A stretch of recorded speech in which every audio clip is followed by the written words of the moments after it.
In-unfollow na rin ni Andrea Brillantes sa Instagram ang kapwa niya kapamilya star na si Catherine Bernardo. Ito'y sa gitna pa rin ng usap-usapang may problema umano sa relasyon ni Catherine at ng boyfriend nitong si Daniel Padilla.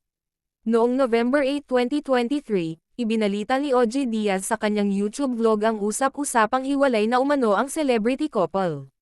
Dawat dito ang pangalan ni Andrea, na ayon kay OG ay nalilink kay Daniel at pasikreto pa umanong nagkikita ang dalawa. Bagamat kalaunan, ay binawi ito ni OG nang sabihin niyang hindi sa kanya unang nanggaling ang tsismis. Galing daw ito sa isang source na ayaw magpapangalan. Nitong linggo, November 19, 2023, napansin ng mapanuring netizens na wala na rin sa following list sa Instagram account ni Andrea ang IG account ni Catherine.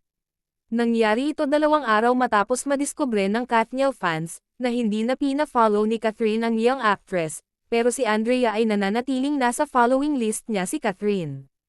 Nakausap ng Pepsi OJ noong November 16, kung saan dito ay nausisan nila ang tungkol sa inilabas niyang vlog sa YouTube na pinagugatan ng haka-hak ang hiwalay na sina Catherine at Daniel.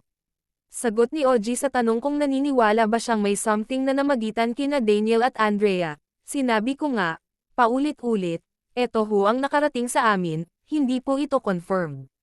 Hintayin po natin sila kung ano ang sasabihin nila, kung ano ang totoo doon sa nabalitaan natin. Ang dating kasi sa Katniel fans, sinabi na niya.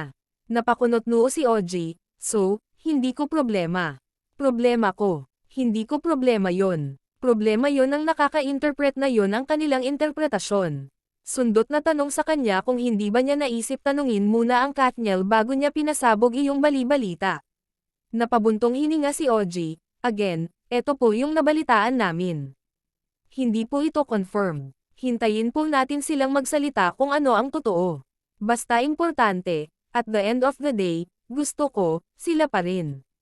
Samantala, nagsalita na si Catherine sa isyu, na may pinagdadaan ang kanilang relasyon at sana daw ay di na maulit pa. Sa ngayon ay wala pang confirmation talaga si Daniel Padilla sa totoong isyu.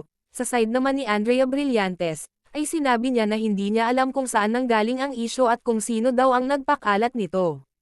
11 years na magkasintahan sina Daniel Padilla at Catherine Bernardo. Matatandaan din sa isang interview, kay Daniel Padilla na mag-settle down sila ni Catherine Bernardo kapag umabot na sila ng 30 of age.